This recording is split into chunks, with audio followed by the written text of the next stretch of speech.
TJM here. Hope everyone is doing well. Today, I'm going to be talking about another self-improvement topic, and today's topic is going to be on some finance management. How can I manage my funds so I can start saving money, and how can I manage my funds so I'm not wasting a lot of money in different categories that I don't want to waste money in.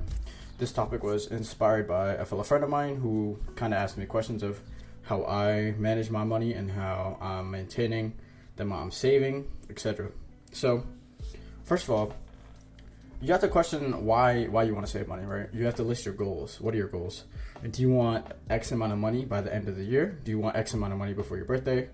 Just some basic monetary goals. This can be as simple as having a certain amount, setting up basic needs, being able to afford a car, being able to afford different monetary, substances and objects, etc.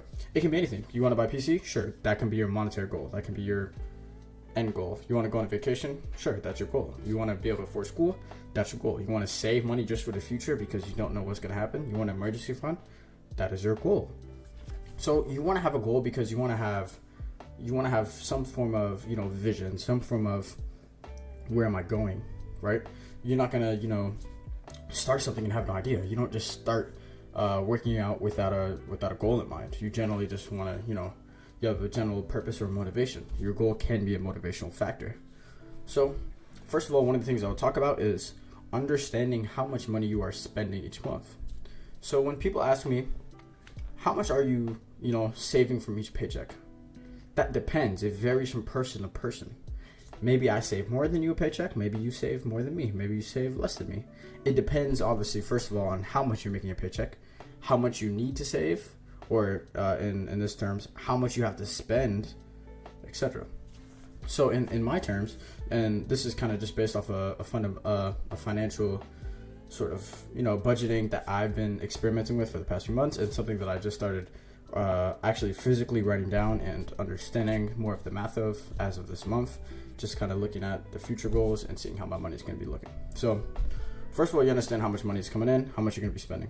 We need to look at how much you're spending.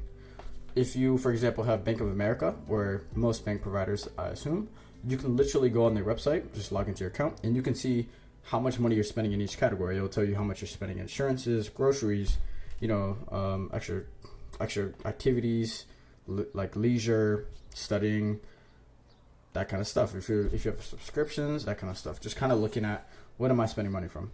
For me, my subscriptions were my car insurance, Spotify, my gym membership, my Scentbird membership, and those kind of things. So I'm looking at, I have one more, I think. I can't remember. I'm pretty sure those are my subscriptions. So I have to understand how much monthly do I need to fulfill the amount of money to pay for those, right? My insurance, my car insurance is pretty high because I am a relatively newer driver. And maybe I just need to do policy, who knows? But, excuse me.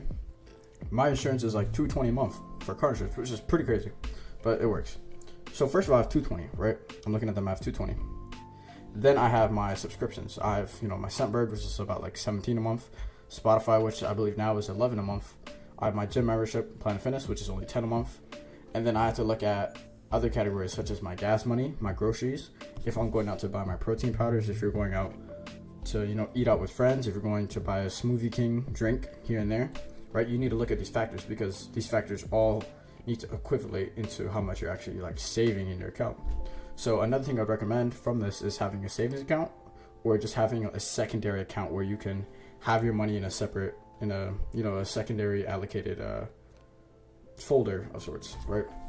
And this is mainly important because when you look at how much money you have, it can kind of interest you into spending more, right? If I have $20 in my account, I am least likely to buy a $10 smoothie, right? If I have $1,000 in my account, okay, I can afford to spend $10 on a smoothie. I have plenty of money. That's why it's important to have a secondary account. Assume that secondary account is not yours. So that's another thing I'd recommend after you've kind of managed how much you're kind of spending monthly on just those necessities. Having a secondary account to where you can start saving that money. But now questioning back to how much should I save? So for me, I did the math, and just for my subscriptions, the amount of gas money I'll probably end up paying, my monthly stuff like my insurances, I'm probably gonna spend around like $350 minimum, right? But that is also if you're living like perfectly, right? Sometimes you might need to go on a trip. Sometimes stuff happens. If you need to go buy some stuff, sure, go ahead. So $350, you need to be realistic to yourself. You need to understand, okay, I do buy a food, like I do eat out a lot. Sometimes I can't eat breakfast. I have school for 8 hours. I'm hungry. I'm gonna go buy some food. I'm gonna go buy something from the vending machine. I'm gonna go buy something from a vendor in between classes. You have to be realistic with yourself. So what I did is my $350, I pushed it to $500. So now I have a $150 kind of gap to where I can be flexible. I'm able to freely go out and buy a protein powder that's $20 without overly thinking about it. Maybe I want shrimp, I can go out and buy shrimp. You see what I'm saying? You need to be realistic with yourself, because one thing financially that I've learned is you should be saving money as if you're going to be living for the next 30 years, 40 years, 50 years, but you should also spend money like you might die tomorrow. Because if you've saved money all your life, you save $100K, but you never spent it and then you die. Come on, bro. You just worked your whole life for, pointless things. But that does not mean that you should be spending your money like you're going to die tomorrow. No. Because the future holds everything. You don't know what's going to happen in the future. Maybe you have a kid, a baby mom or something. Something happens, right? And you want to be able to financially be, okay, I'm not happy with this decision, but if it needs to be done, I can do it. Maybe something happens at home, something happens with the rent, something happens with the car, you need to go upgrade something in your car, you need to fix something in your car that's going to cost $1,000, your transmission broke, your engine broke, you need to buy a new car, right?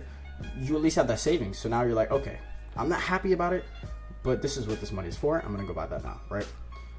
Rather than having no vehicle for multiple months, because then you can't go to work. Now you're spending money on an Uber or something like that, and that's just not beneficial, right? So you also want to be very, very realistic in those kind of terms, how much money you're actually going to spend. So for me, as I said, $500 is realistic. It gives me money to pay off all my insurances and all that kind of stuff, and it gives me enough money to where I can, leisurely here and there spend money without having to worry too much. So the main thing is, another thing is, when we talk about how much you take out of your paycheck to your savings, for me, my paychecks vary at the moment. During the summer, my paychecks were obviously a lot more because I was working more hours. I'm not going to go into details of how much money I have or that kind of stuff, but I'll just give like an estimate. This is just going to be an example. This is not how much it's actually making or whatever. This is just a random example. So let's say monthly, I do all my math and I realize that everything I have my insurances, I have a kid, school I have to pay for, child insurance, whatever, right? I'm paying $1,000 a month, okay? $1,000 a month. So I know I need at least $1,000 a month in my account just to pay off everything, including, extra amount of money for groceries or fun, leisure, whatever, right? So let's say I have $1,000 a month. I'm earning $3,000 a month from work. So now I realize I have a $2,000 that is allocated from another category. And this is unrealistic because this assumes you're like living with your parents, because if you're paying rent is going to be like $1,500 to like $2K minimum. Like it varies depending on your location. You go to New York, you're paying rent way higher, right? You go to North Carolina, my area is maybe like the best for a single room home is gonna be like $1,200 a month. So this is unrealistic. This is just an example, right? This is just an example. So say I'm paying $1,000 a month, I'm making $3,000. So now I have $2,000, but you're getting paid bi-weekly. Generally, you're getting paid bi-weekly. So my first paycheck is $1,500. My second paycheck is another $1,500. So what I would do is, right now, currently I have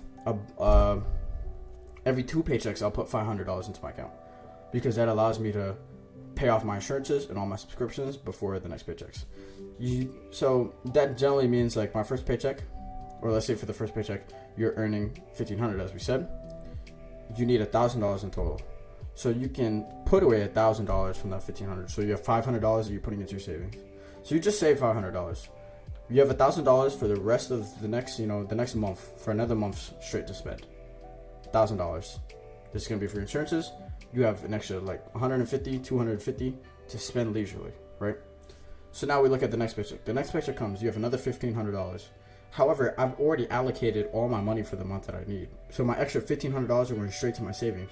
So now I've managed to save $2,000 and only spend $1,000 for everything I need and the little things that I want.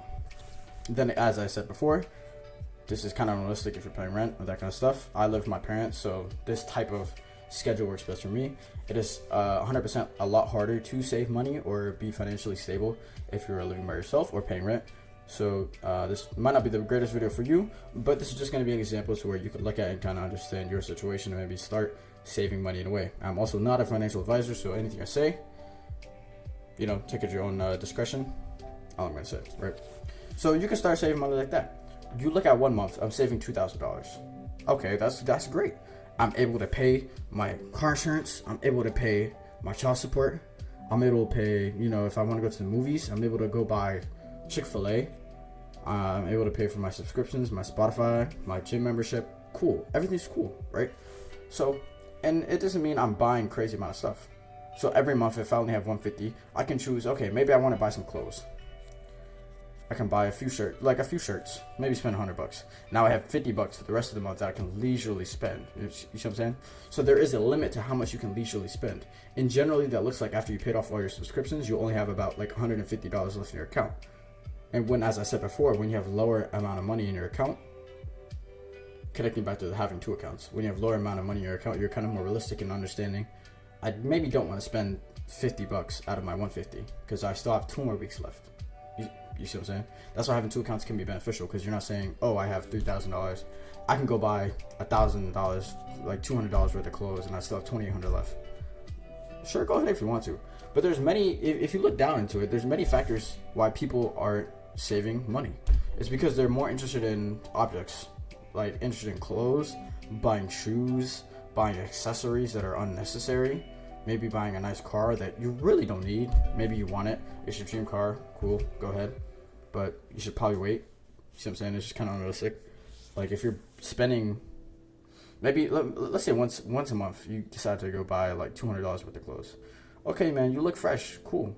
But like, that's only really now. Like that's only going to last you so long. Like you might not even like that style of clothes like in 2 months. You see what I'm saying? It's only for now. Like sure, you're building your wardrobe for the future. But why don't you build your financial wardrobe for the future? Be more stable so in the future, you're not going to be, worried about money. Especially if you're living with your parents. If you have a job, you need to start saving money. This is the only point in your life, especially if you're living with your parents, you're not paying rent. It's your only point in your life where you're not going to have insane amount of money that you have to give out. Like you're not paying rent, you're not paying car insurance, you're not paying a lot of things. This is the only time in your life where you're going to be in a situation to where you can save money and as much money as you can make, right? Let's say before, and this is one thing I did, before I realized that I was living, I still do live with my parents, obviously. I was able to live without spending money frugally because I didn't have money. When I got money, I started spending money because I was making money. But it balanced out because, I'm making money, I can spend money, cool. I have no problem. And then I stopped working. I would still have the same money spending habits, but I was losing money because money wasn't coming in. And I realized, damn, I need to start working again. I'm losing money bad. My money's going down. So when I started working again, I understood I can't just start spending money like that because it's going to catch up back to me. And this really could all just tie it down to, societal views that you hold valuable. Maybe you think that you need the new designer clothes because you want to be accepted, or you need the freshest fits because you want to look cool for the girls. I'm being dead ass with you. If you're young, and this can be relative to you, I don't really care. Just chill the fuck out. Lock in. Just lock in life. Don't worry too much about girls. You can have a girl, go ahead, right? But don't worry too much about what everyone else is doing, because when you're struggling, no one else is gonna be helping you. If you're going up now, go ahead, keep going up. Focus on the the basic things. You can have nice clothes. There's places like Boohoo Man that sell great clothes for cheap prices. You can have nice things. I'm not saying you can't have nice things. But be, controlling of it. Make sure you're able to sustain yourself, right? You're not sustain yourself, but control yourself. You don't want to just be, oh, let me go buy that. Oh, this new designer just came out. I have to have the newest shit. No, you don't, bro.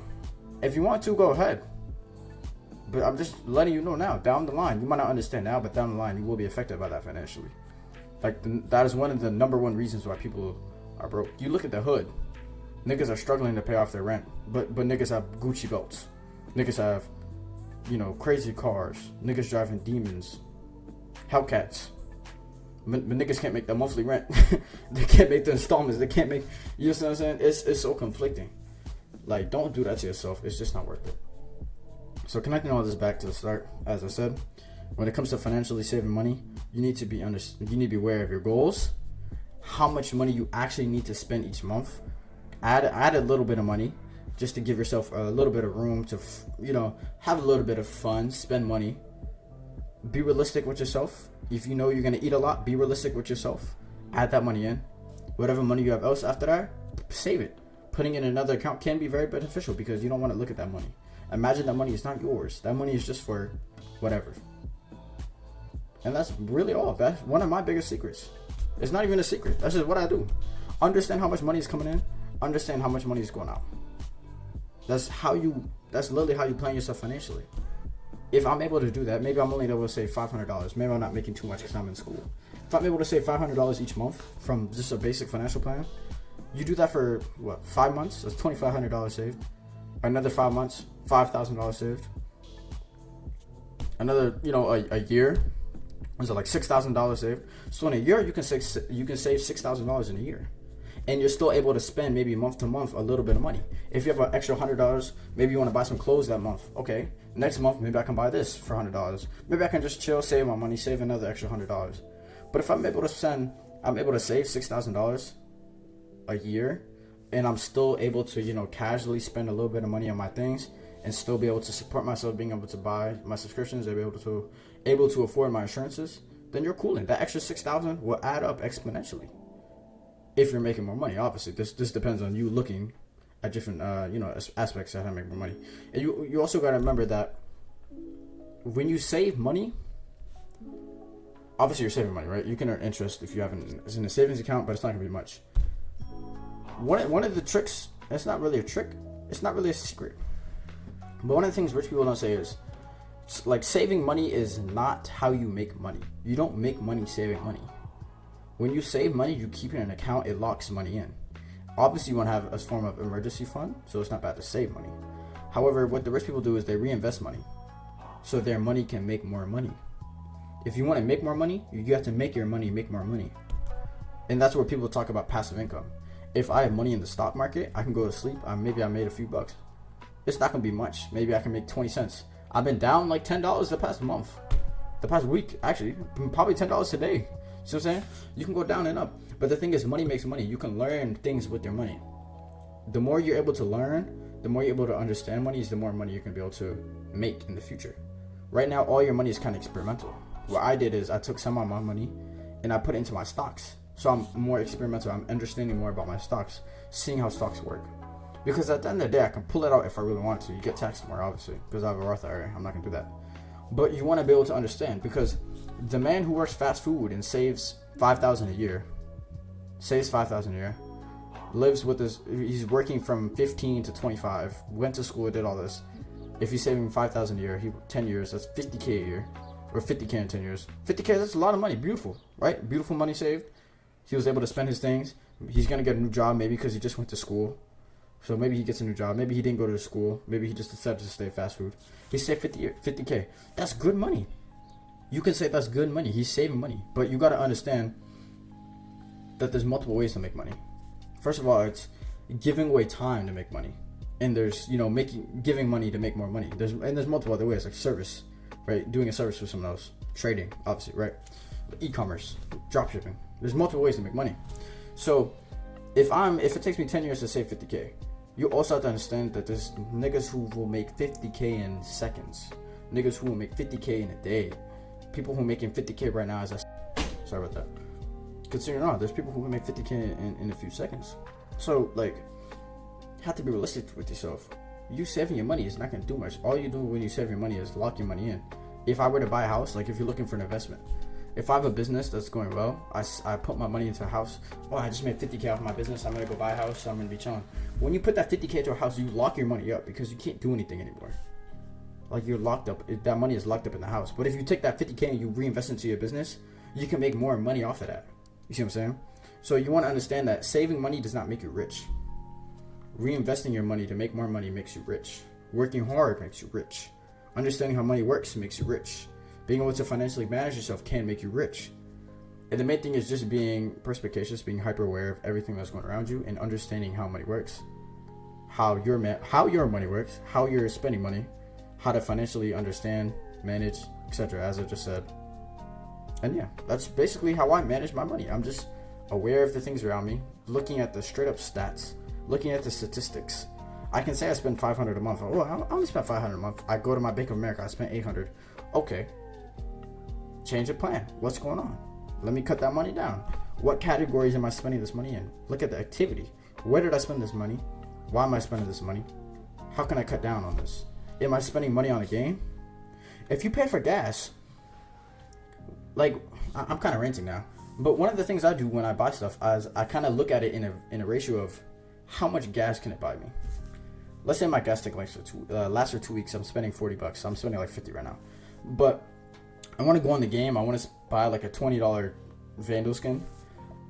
Excuse me. I buy a $10 Vandal skin. Okay, now let's say for like a week I'm interested in the Vandal skin. I use it. Then next week I'm gonna re-equip my other Vandal. All right, and I mean you'll play with it here and there. Cool. But that $20 is also half a gas tank. Half a gas tank can take you to where you want to go for a week, 2 weeks, depending on how much gas you have, depending on your vehicle, obviously, and depending on how much you travel. But think about it like that. Would you rather buy a Vandal skin and maybe have fun with it and switch it out later because you probably got bored of it? Or would you rather have the opportunity to go drive to school, drive to work, drive to the gym, etc.? And understand that the things that you are interested in money-wise right now, half of it is going to devalue in a few years, and you're going to lose interest in it very quickly. You might have 10 Vandal skins right now, as I probably do myself, that I bought many, many months ago. A year ago, probably. I mean, but like that kind of stuff, I'm not interested in anymore. I'm not going to buy another skin. 5 years down the line, like look at your Fortnite accounts. A lot of people look at their Fortnite accounts and be like, damn, bro, I spent 2 bands, 3 bands. I could have bought a whole new PC if I didn't do that shit. In the heat of the moment, though, you were casually spending that $5 for that battle pass, $10 for that battle pass. You weren't thinking about it. But now, when you don't play the game anymore, you look back at it and you're like, damn, man, that money really could have gone somewhere else. So look at what you're doing now, because 5 years down the line, you're probably going to be having the same thought process, that same look back, that same relevation, or whatever it is. You're going to be looking back at it the same way. So be careful and just be more, active in your surroundings, money-wise, and that's how you can be more financially stable and understanding. Thank you.